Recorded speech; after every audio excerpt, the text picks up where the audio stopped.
Hikecast number 4. I'm Tim Goddard. I'm here with my wife Lorraine, my dog Abby. We're here at the beginning of the Tumwater Mountain Loop Trail down near Gifford-Pinchot National Forest. We'll be entering the forest a little later on. This is Friday afternoon, the 6th of July. We're going to be hiking until tonight and making camp, hiking all day Saturday, and then hiking out again on Sunday. And I hope you'll join us for all of it. See you in a bit. Well, we're about halfway up the 2 or so mile trail, Goat Creek Trail, to the loop, and we're met here by just a beautiful little waterfall. Lorraine says it looks like fairyland, and I agree. So this is a nice little respite. This is our first overnight hike of the season, and it's very much due because neither of us is in quite as good a shape as we would like. Here's another view of this incredible waterfall. You can see it comes off a cliff above and then goes down to where it hits on that water face below. And then there's a really pretty little plunge pool down at the bottom. And here we are at the crossroads. We could go that way, or we could go that way. And that sign there says that everything interesting is off to the right, but our book says to go off to the left. And so we will, and presumably come back down that hill sometime on Sunday. So here we are in this large swath of dead trees. We've been hiking for a few hours now. We crossed one stream that was kind of scary, and then we crossed one stream that was really scary, and we had to take our boots off and walk across in the icy cold water, and Abby almost died. But otherwise, this has been a very nice hike. It's very beautiful, lots of green and pretty trees. Lots of up, though, I will admit. Getting kind of tired. We're looking for a campsite for the night. Hopefully we'll find one near water. Hi, well, we found our camping spot for the night. We were getting pretty tired coming up the trail and looking around for a flat place, which was difficult because it's a really steep trail. But we thought we need one by water. So when we got to the creek, we started looking really hard for a flat place. And we were going to sleep just right off the edge of the trail in kind of a tilty sort of area, but then we looked off to the side and there was a perfect campsite right there with wood that people had already chopped and a place where fire had already been burned. So here we are in this great little campsite next to a creek, and we're about to eat dinner. We're having sausages and some mashed potatoes, which are covered so you can't see them, and cheesecake pudding. So we're very excited. Abby wants our food very much. So we'll see you in the morning. Well, it's morning now. And we had a decently good night's sleep. Lots of wildlife sounds around us, though. And in a little bit here, once we finish breakfast and break camp, we're going to be hiking up to Tumwater Mountain and then down along the side of a ridge, I believe, to Dead Man's Lake. And depending on how things go, we'll either camp tonight at Dead Man's Lake or up at Ridge-Vanson Lake, which is near to the end of the trail. But we'll show you that in a little bit. So here's the first of the panoramic views on our hike. You can see beautiful tree-covered hills. And way down there is the creek we were at yesterday. And we've gained, how many feet do you think? I think it's been not quite 1,000, but right around there. Yeah, it's been pretty strenuous, but as you can see, pretty beautiful. And here we are. This is our first view of Mount St. Helens. Eventually we're going to be over on that ridge there, and we'll have a better view of it, but this is our first glimpse of it.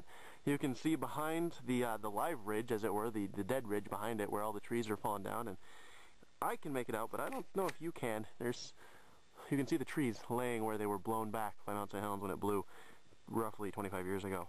So, from Mount St. Helens to Mount Rainier. It's very cool to be able to look to the south and see St. Helens, and to the north to see Rainier, and then even farther to the south to see Mount Adams. Any hike where you can see 3 of Washington's volcanoes along the same ridge is a pretty good hike. One of the best parts about this hike, outside of the beautiful views and whatnot, are the wildflowers that are all over the place. Very nice. Well, here we are, not at Dead Man's Lake, but rather at Ridge-Vanson Lake. Neither of these lakes, actually, have had signs indicating the turnoff. And the book that we were using didn't even say there was a turnoff. So we never found Dead Man's Lake, which made for an interesting journey up here a few miles with no water. But we did find this. Fortunately, we missed the turn off once and had to double back around once we figured out that we had missed it. But at least, hey, we found the lake, we have water, and it's not too bad of a camping spot. Way too many bugs, but you know, you get what you pay for, I guess. We're really tired though. We hiked a little longer than we meant to, but with all the double backing and not finding Dead Man's Lake and all that. And so we're going to eat food and go to bed and see you in the morning. Well, it's the morning now, and we have left Vanson Lake.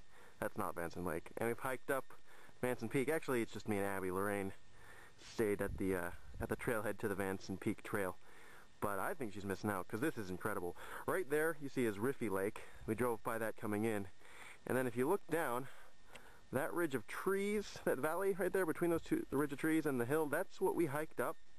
Well, drove up first and then hiked up eventually. Hiked all past that and then hiked up that valley, more or less, and then along onto that not the nearest ridge, but the middle ridge there.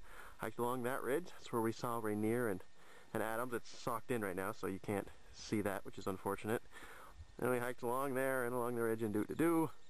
Then came down just before we would have been able to see Mount St. Helens, which is right behind those trees and that range right there, which also still can't see. I may hang out here until it clears. And we hiked down into Vanson Lake and whatnot, which is behind this peak that I almost fell off of just there. I'm good though. And this is Vanson Peak, beautiful spot. Well, we're about 2.5 miles from the trail junction, and as you can see, we came across this really pretty little waterfall here. We actually hopped across the creek up above the falls, but we're going to keep going and we'll catch up with you again before the end. One of the things that's been pretty evident on this hike, but particularly right here, is the storm damage from the winter 2006 storms.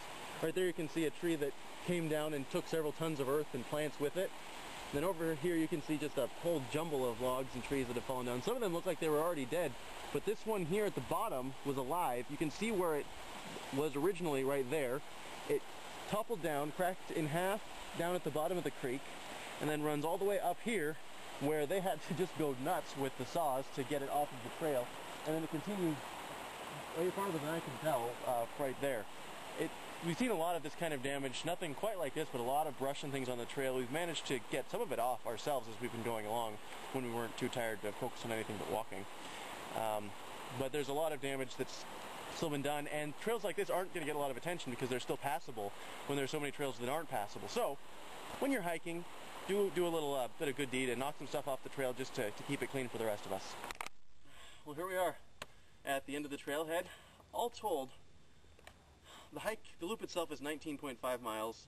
The trails to Vanson Lake and Vanson Peak, both a mile round trip each. And then with the wandering around we did to try to find those lakes and things, that's another half mile or so. So probably 22 miles all told, which isn't too bad for a weekend's work, and especially since a lot of it was up and then down and then up and so on and so forth. Three great parts of this hike was that first waterfall that we showed you, the views of Rainier and Adams and Mount St. Helens, and Vanson Peak was beautiful. It would have been even more beautiful if it had been clear, but such is life. The downside is the unmarked things that we complained about earlier. The book, we found it in, is loop hikes, but be forewarned, like I said, you'll need a better map than we had and what they have in this book to find the lakes easily.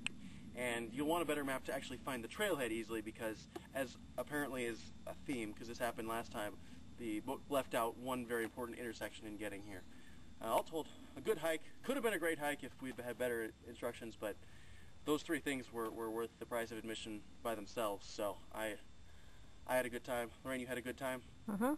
And I'm sure Abby had a good time, wherever she is. So long.